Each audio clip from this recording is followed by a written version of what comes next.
You're Chinese, bitch. You laughed your balls off watching Slim Shady on the World Wide Web. But did you ever wonder how this magic really happens? Word the fuck up, man. No talent, punks. What the fuck am I talking about? I'm doing voiceovers right now. Don't push your fucking luck. That's easy. I just want you kids to play Chutes and Ladders with me. Slim Shady, yeah. Take that, bitch. Motherfucker! Hey, yo, what's cracking, bitch?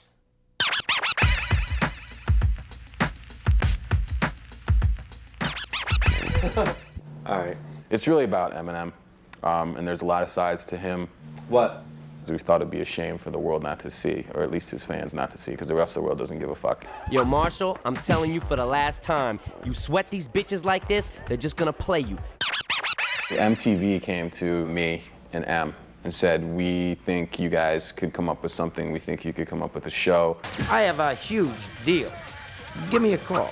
And they had this idea to do this like guilty conscience style thing. What the fuck? We do have this idea we want to do something funny. And they said, well, what is it? And we said, I don't know, we'll get back to you. I'll handle it. Paul and M had this creative idea, as Paul had said, with characters. Action. Jenny. The idea was to do webisodes, which are 3 to 5 minutes. I know I can save the day. I met with loads of animators, and I met these guys, Gifted Men, through our agent. Yeah. Told you that we won't stop. We are gifted men, and we are gifted men. Disgusting. We basically co-produced the show. We wrote the theme song, do the animation. They had 2 shows that were already on the web. We were just kind of running this chicken shack sweatshop in Hollywood that cranked cartoons out. The backseat of a Cadillac would have been maybe nicer than their first office. They realized they could just take advantage of us, and it worked out for everyone. Gifted Men, though, was actually doing animation and was delivering every week. Produce this, ass fuck. Usually it's fun to do the cartoons. It allows me to slip in a character and be able to make up my own shit sometimes as we go along. Em is cool, you know. It's more like we could both vibe, like, 'cause he's like a funny cat. And we figured if it was a cartoon involving M, that it had to be, extreme. Don't push your fucking luck. Want it to have at least some substance and, some sort of intelligence behind it.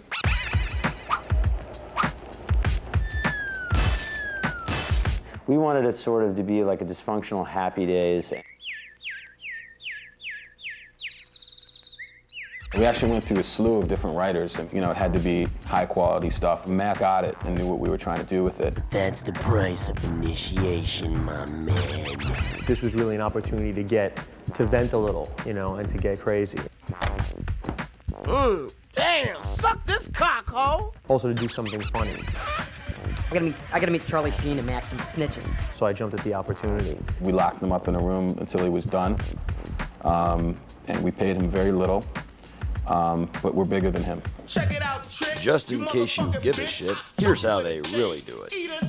So what about the Beastie Boys part? I don't have a problem with the Beastie Boys part. I just don't want Slim to say that he likes them. Can we have one of them wearing an Eminem Sucks t-shirt? And, obviously with anything, you go over the script and you make the changes. We still get like 19-year-old groupies. I like to know that I'm writing the story that the producers and or the actors agree upon. Can we just get rid of that character? We're not doing it for shock value. We just kind of say what people are thinking. The guy who we have writing the series often comes up with some ideas on who to pick on. Every time he sees some overhyped bullshit celebrities, gotta beat him down. And sometimes I think it's just people that he particularly doesn't care for. All right, big guy, let's dispense with the reality check. So there's not even anything personal by it. Step off, G-Dog. Excuse me, that's my agent.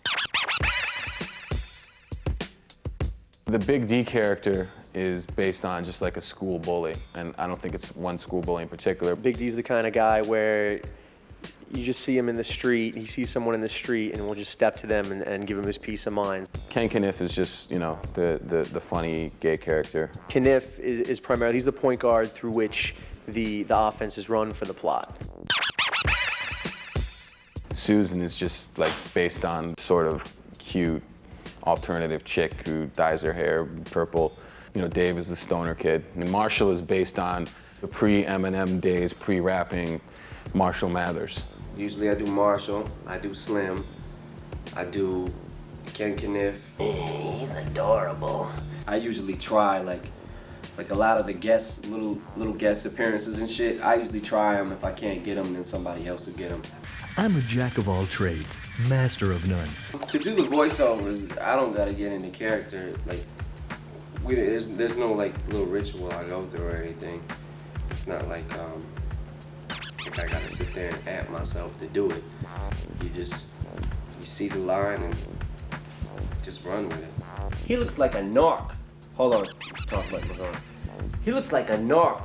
Call me Screech. I'm new in town. Hey, can you show me where room 203 is? Everybody's always relating something to a movie or a part. I saw you in that movie, The Beach, biatch, and you suck too, motherfucker. I like the D character. Don't ever click the fucking channel, you goddamn bitch.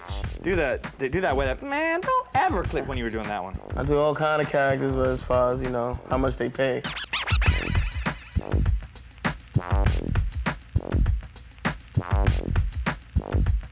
My favorite episode would probably be the South Park one. I think all the guys involved are big fans of South Park, and you know, we love the movie and everything like that, but you know, we had to beat the shit out of their characters. How can you talk with my balls in your mouth? I don't know. I kind of like the Oz episode where Ken Kniff, you know, grabs Adebisi's hat.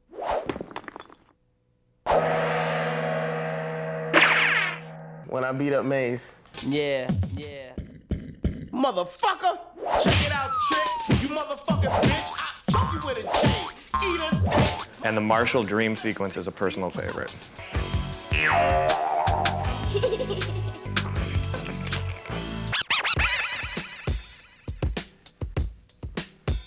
A lot of people, you know, ask and think, you know, is the guy wild? Is the guy crazy? You can just tell from the sophistication of his lyrics. If I read a script and I'm not feeling it, then I'm not gonna do it. That anyone who puts that amount of time and quality, you know, into his songs, that work ethic carries over into, you know, I assume all of his creative endeavors. Yeah, a lot of people say that people are made fun of, and it's obviously stretches these bounds. But to me, it's a funny show. As long as it. If it wasn't funny, then we wouldn't want to do it. We wouldn't want to be involved. Yeah. Man, shut the fuck up. We actually did one episode that everybody agreed just didn't work. It's that punk Slim Shady again. The first script was wrote by gifted men. Shit happens. It just really didn't really fit in with the sensibility of what we were trying to do with the cartoon. Nothing sweeter than a mother's love. M wanted it to be, you know, more goofy, more South Park style. Yeah, whatever. Half of the pilot episode ended up being used. Check it out, Dave. There was like a fart joke that was used. Yeah, that too. Eminem is, you know, he's a lightning rod now for any type of attention. Yo, that shit doesn't work. When he's not around, it's kind of like cold trash. Whatever. I dig it. And I know how this shit works. Now we're in control. Yo, these motherfuckers don't mean shit. But now you're doing this. It's just funny, you know. And if it's, you know, if it offends people, then you know it's too bad. It's a cartoon. Marshall, we're gonna make you famous. Well, kiddies, about wraps it up. Hey, what the fuck are y'all looking at? Slim Shady. Hey, yo, what's cracking, bitch?